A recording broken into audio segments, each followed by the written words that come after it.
Yes, and welcome to Real Shame. It's a show where the two of us talk about our list of movie blind spots, movies that we have gone years and years and possibly more years without seeing, but now it's time to rectify that. Watch these movies, discuss them with each other and with you, the viewing public at large. My name is Andy. And I'm Adam. And on Monday's episode, we talked about an early 90s comedy called My Cousin Vinny. Starring Joe Pesci, Marisa Tomei, and Ralph Macchio, the Karate Kid himself. Adam decided to pair that with a movie from the early 2000s, 2001 to be exact, a movie that we've actually seen before, but thought it would make a good pairing with My Cousin Vinny. I think it makes a good pairing with My Cousin Vinny. And the movie is? Legally Blonde. Legally Blonde. Like Legally Blonde? Okay. Let's get into that. So, Elle Woods is having her perfect day. Her life is perfect. She's popular. She's president of her sorority. And her boyfriend, Warner, is about to propose to her. End of story, right? Well, on that faithful... Yeah, that's it. It is story. Yeah. Well, on that faithful night, Warner, instead of proposing, dumps her because he's ready for a more serious partner. What's Elle to do in Legally Blonde? Harvard Law School? That's right. But that's a top 3 school. Oh, I have a 4.0. Yes. But your major is fashion merchandising. Harvard won't be impressed that you aced history of polka dots. What are your backups? I don't need backups. I'm going to Harvard. Well then, you'll need excellent recommendations from your professors. Okay. And a heck of an admissions essay. Right. And at least a 175 on your LSATs. I once had to judge a tighty-whitey contest for lamb to kappa pie. Trust me, I can handle anything.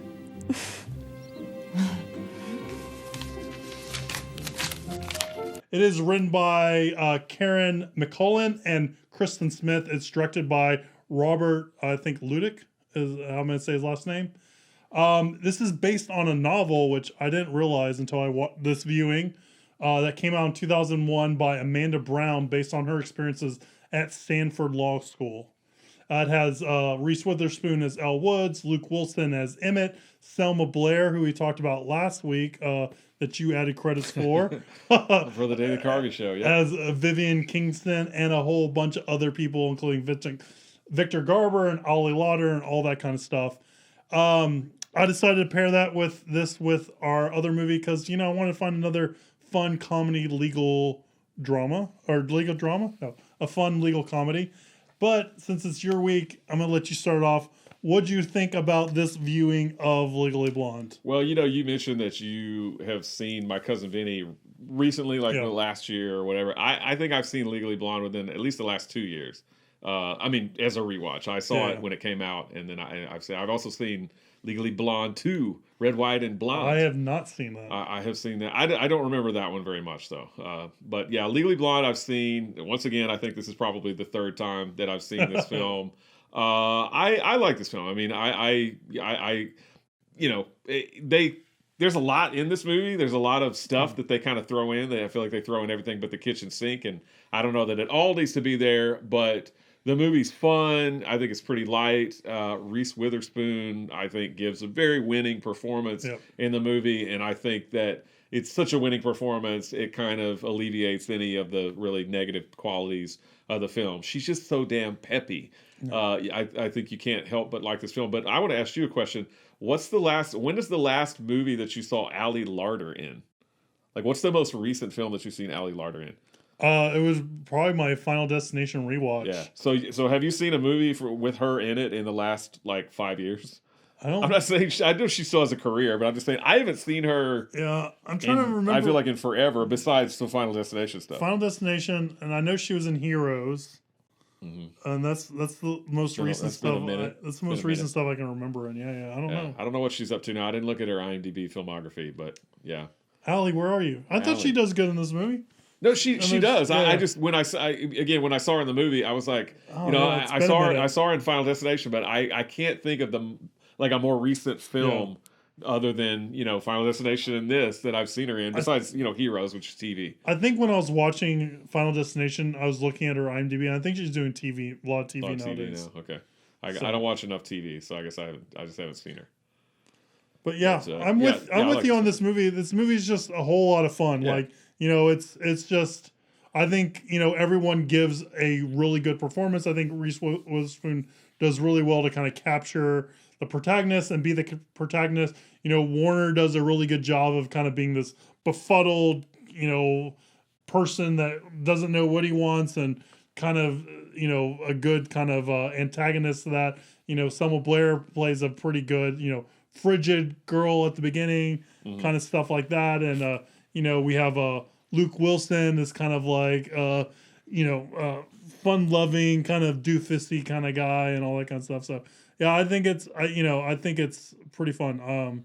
I don't have any like major like plot complaints or critiques on the story or any of that kind of stuff. It's, it's a very like fish out of water kind of story, which is kind of cool and kind of fun. And it's, it's empowering because she is aware of everything and kind of in control of the whole movie and stuff like that. Even though things aren't necessarily going her way, she's very capable of kind of reining it in and stuff like that, and is able to seize control of the situation. Yeah, I mean, the movie's something I like in a comedy. It's only about an hour and a half long. Yeah. But even at an hour and a half long, I feel like they jam-packed this movie with a lot of stuff. I'm not so sure the Jennifer Coolidge stuff, the manicurist lady really needs to be in the movie. I don't know that she really adds anything. They find time to even throw in almost like a dance scene with the whole bend and snap scene because characters start dancing and everything, which is kind of, I guess, a staple of some of these romantic sort of comedies, although I don't necessarily consider this a rom-com. She's basically going to law school to try and win back her boyfriend, but they don't really have... Yeah, I call it a fish out of water. Yeah. Like, I think that's where I kind of firmly put it in. With the Luke Wilson character, they don't date. It's just at the end of the movie, they kind of hastily put up some text saying like, oh, yeah, by the way, they're dating now. He's going to propose tonight, And from what I understand, they shot all that stuff later. Because I think originally it just kind of ended after they got Ali Larter off, on... we won. They win, right? And that was kind of the end of the movie. And so they're like, the test audiences were like, no, we wanted to see her and Luke Wilson get together. So they very hastily shot. And so I think her hair looks a little different and her skin is a little tanner in that last scene where she's giving the speech. They kind of hastily put that, or not hastily, but they put that in later. Yeah. They shot that in later and just put text like, this is what happened to so-and-so, this is what happened to so-and-so. So it feels almost kind of abrupt. But yeah, no, the Jennifer Coolidge stuff is probably the stuff that I have the biggest problem with. Yeah. And then I just don't know that it really adds much to the movie. Yeah, it kind of derails the thing, and then you kind of... Yeah, Jennifer Coolidge is so made up and looks so peculiar in the movie, too, that it's kind of like off-putting a little bit. Very doing that, her shtick. I mean, she does that, So, but I don't think, like... What is the resolution of that? I mean, she ends up dating the UPS guy. Yeah, I guess, and that's it. Yeah, that's kind of a weird and Reese Witherspoon kind of helps her out legally. She spouts off some fake stuff when they go visit there. They go get the dog. They go get the dog, right? So she gets her dog back, and she dates the UPS guy. So, but it doesn't add anything to the movie for me. Yeah, I think a better like B story would probably have been if she like because the other thing is like you have the one lady I forget her name with the curly hair. That she meets like at that party and stuff like that. She's like a very like feminine. I don't know if feminist is not a bad word, but you know what I'm talking about. Mm-hmm. I think girl, so, yeah.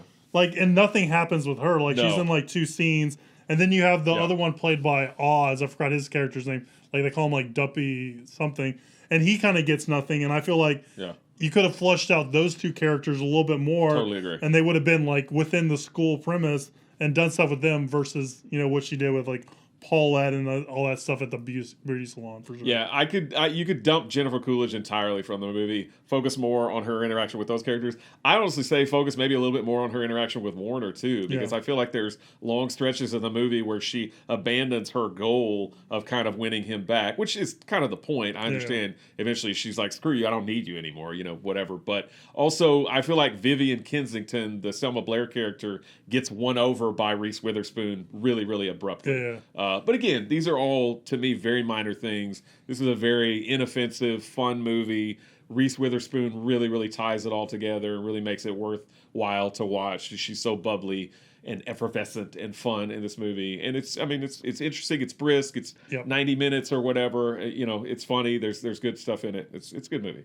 I like it. 100% agree. I do think Linda Cardellini's hair was the real crime. Oh, and it was, and hey, that's part of the reason why she lost. Yeah, and her name is terrible. What was her name? I thought I kept it on there. I guess not. It was something. Oh man, I didn't write it down. Vamp, and I'll look it up real quick. Raquel Welch is in this movie for 2 seconds. She's very, very quickly, and it says special appearance by Raquel Welch in the credits. So be on the lookout for her. Yeah, her name is Chutney. Oh, that's right, Chutney. It's like I like Chutney, but it's just a weird name to name a character or stuff like that. Actually, now that you're bringing up that, I think my favorite scene in the movie is when Luke Wilson gets up to ask the one guy. He's like, and he said, and your boyfriend's name is, and he's like Chuck, Dave or whatever, Chuck or whatever, and he's like, oh no, I meant to say my friend or whatever, and the guy stands up, and he's like, you bitch, and leaves. I think that part is hilarious. That is such a funny part of the movie. I like how Reese Witherspoon fashion guides her intuition. I think that's funny. It plays perfectly into her character. She's like, wait a minute, if you've gotten 30 something perms in your life or whatever, you would know. I think that's hilarious. And she knows what Ali Lauder really did, and she can't really spell it. Right. So she has to find another way around it. And the liposuction. And Victor Garber's like, oh my gosh. He's like, I'm Alias's dad. I can't put up with this. Yeah. Yeah, for sure. So I have not seen the sequel. Is the sequel as fun? Do you remember anything about the sequel? I don't, honestly. I've seen it one time and I forgot about it, and I haven't seen the.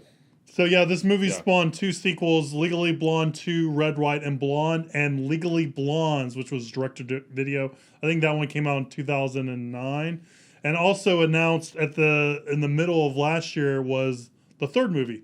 I guess third movie in quotes. So they're going to make another Legally Blonde, a Legally Blonde 3. A proper sequel. Sequel with Reese, I think. Yeah. I think the most lasting thing, or at least that kind of comes to mind in this movie, is that it was actually became a musical, and the musical was like a big thing. I remember. I know you have in your notes. They created an MTV show around searching for the for Elle Woods, right, to be in it. Yeah. So it apparently wasn't the first. They did the musical, and they had the character that played Elle Woods. She left the show, so then they had to get a replacement for her. So MTV did a whole reality show about finding her replacement. Yeah. And I remember seeing the musical play on MTV and stuff like that. I did not even know there was a musical until I was researching for this show. There's a couple good songs. I wish they reused the Perfect Day song from the beginning, because they played that at the beginning and at the end. I wish they kind of repurposed that for the musical. I think that would have been kind of cool. I could not get that song out of my head for a half a day after I watched this. And you know what that reminds me of? It reminds me of Easy A with Pocket Full of Sunshine. After I watched that Easy A and that Pocket Full of Sunshine, I was like, I got a pocket full of sunshine. Yeah. I got a love that I know was on my own. Sing it. It was like that with a perfect day, you know? All right. Perfect day. Oh, that was bad. With a rock guitar and all that kind of stuff. Yeah. No, that song, I was like, I could not get Perfect Day out of my head. Yeah, for sure. Same here. Right after I watched this film. Yep. There's a TV pilot because they tried to make this into a TV series. Interesting. Just like they did with Clueless, and in a lot of shows. And the TV pilot, because I'm curious, I was like, is the TV pilot on? Because it never turned into a series. It was a failed TV pilot. I was like, is the TV pilot on YouTube? The answer is yes, it is. I couldn't make it more than 10 minutes or so. It's that bad? Well, the quality is also really potato quality. But yeah, I just didn't like what I saw. I was not a fan. And I think the TV pilot was only uploaded within the last 3 years. So it took a while, because the pilot originally came out around 2003. But it took 14 years for somebody to upload it to YouTube finally. Maybe it was one of those things that got passed around in bootlegs and stuff like that. It looks like a bootleg of a bootleg of a bootleg. Yeah. The quality is really, really the Wonder Woman TV show, and I remember the Lock and Key original pilot, that bootleg made it on YouTube and stuff like that. I'm interested by that. So you said there was a virtual reunion a few months so ago? when I was looking for the TV pilot on YouTube, I typed in Legally Blonde, and the first thing that came up was they had one of those virtual reunions, just like they have all that Reunited Apart that Josh Gad does. I like that stuff. Well, I actually watched quite a bit of the virtual reunion of Legally Blonde. It has obviously Reese Witherspoon. It had Luke Wilson. It had Selma Blair. Victor Garber's not there. Jennifer Coolidge is on it. Holland Taylor, that plays one of the professors, Professor Stromwell, she's on it. Ali Larder's on it, and the guy that's Warner, Matthew Davis. They're all on it. Oh, that's cool. That's yeah, super cool. and I thought it was pretty cool.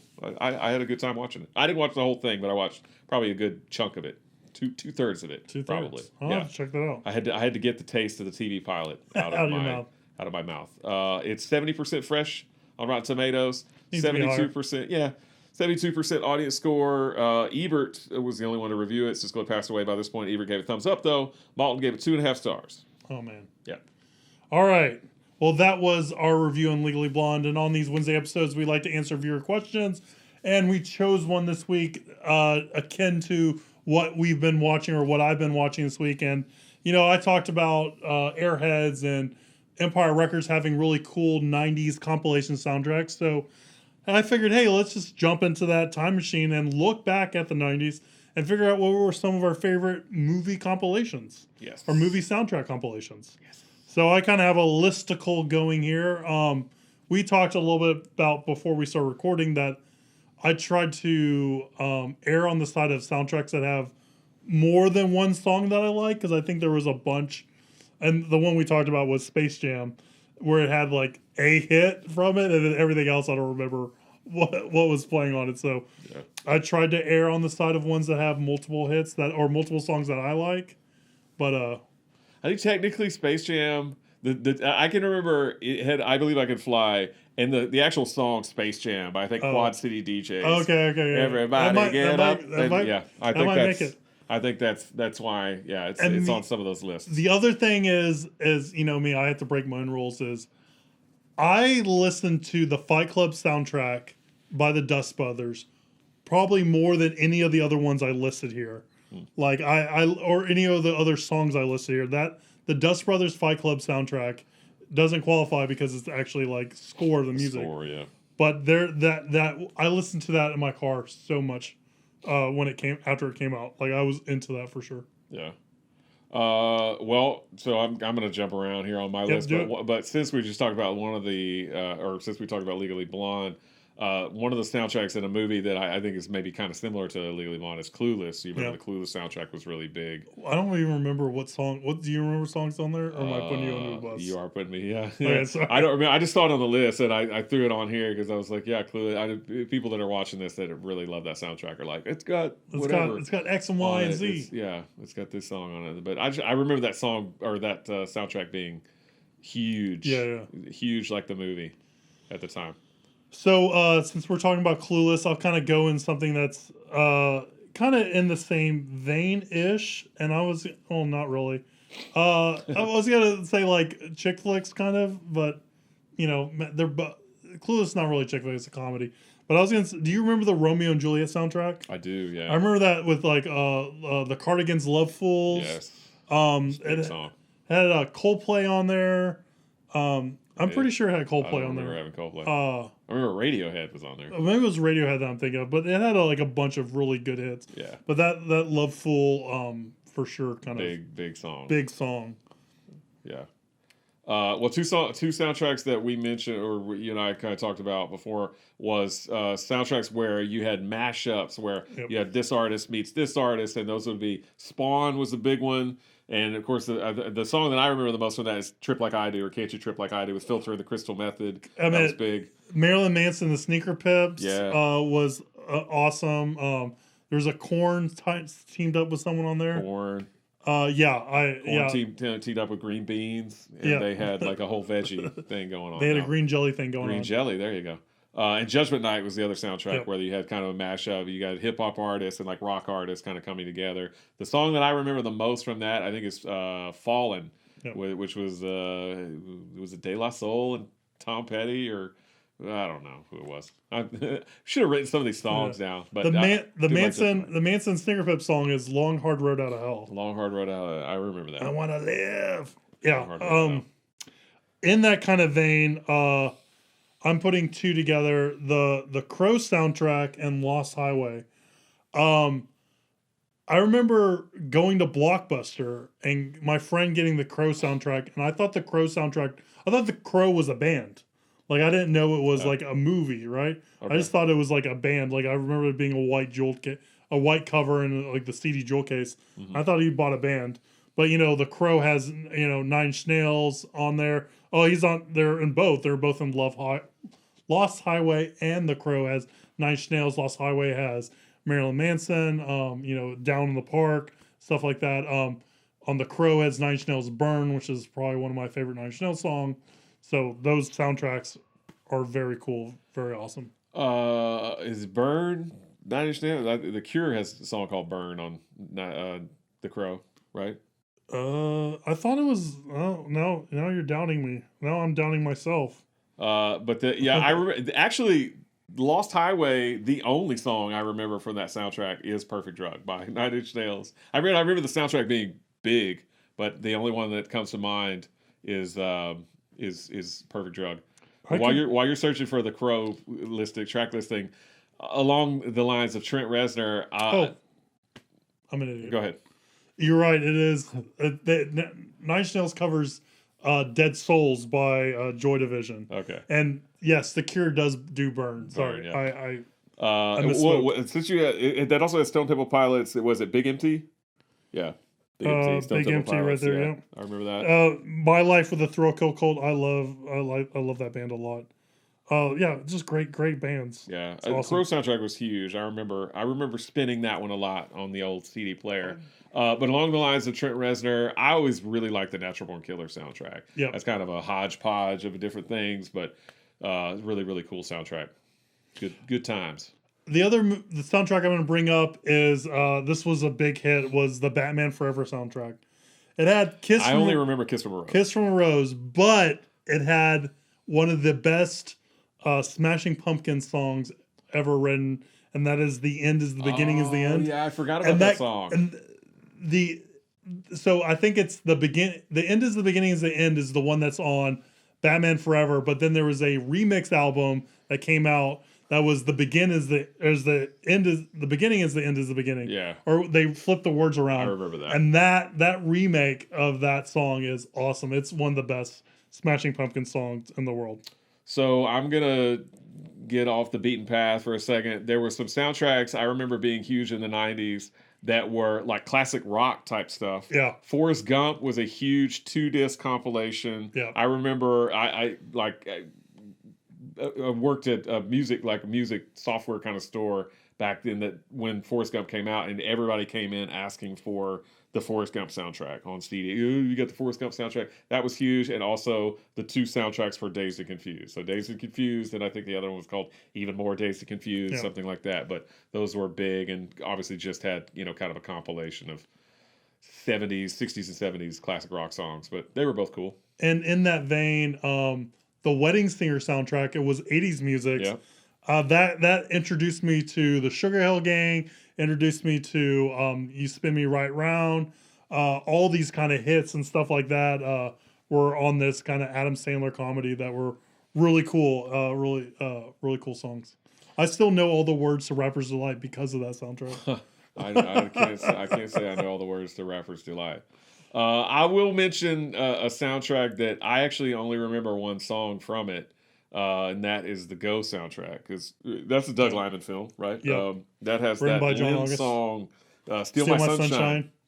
I remember that being huge. Oh, man, Steal My Sunshine. when I worked at Lowe's Theaters, we were such a low volume store that we'd pop popcorn on the weekends and then bag it and then put it out for the week for people to get popcorn. Okay. And then there would be like when people ask you if it's popped, if it's fresh, you'd be like, yeah, it was pop fresh.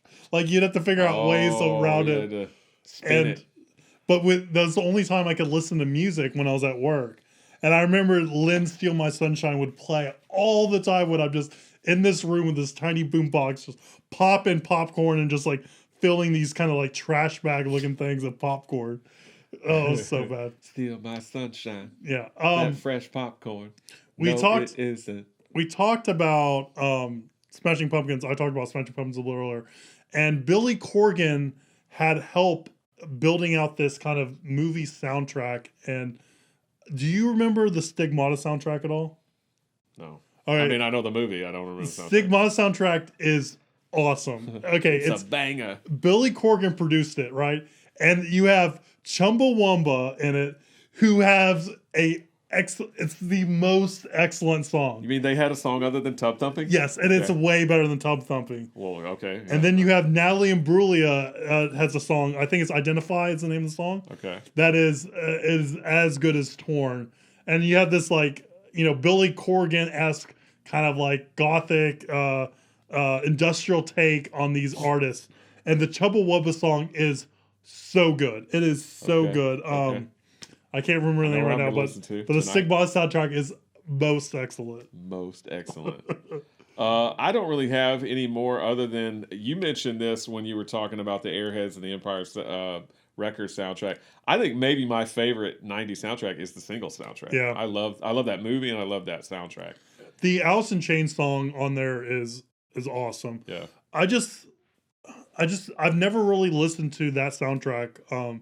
But I mean, I love those bands, like those Seattle kind of grunge alternative bands. So I could see why singles would be a great soundtrack. Good stuff. Good stuff. All right. And that's it for me, too. Yeah. Okay. So your homework is to check out the Stigmata soundtrack and tell me if I'm right or wrong. I got to check it out. I've got to hear the Chumbawamba song that is not Tub Thumping. That's the only song. It is so cool. I would venture to say that's the only song unless you're a big Chumbawamba fan, that's the only song most people have ever heard by Chumbawamba. I did like a double take. Chumbawamba. I did a double take when I bought the album. It's crazy. So if you have a favorite 90s soundtrack that we didn't knock down, but I get up again. Sorry. Hey, we talked about Australian movies last week, it kind of fits in. If there's a 90s music soundtrack that you haven't that we haven't mentioned that you like, write a comment down below, shoot us an email, realshame@gmail.com.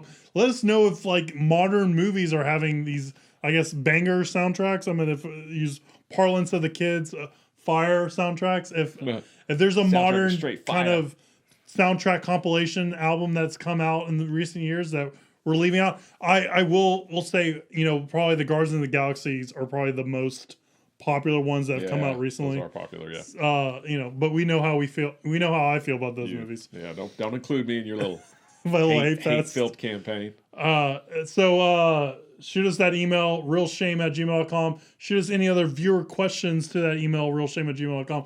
Follow us on Instagram. We're at realshame. Like, subscribe, share, do all that social media stuff because that's super cool and super helpful. And we'll see you next week as we cross more movies off our list of shame. And we'll see you soon, guys. Thank you. Bye.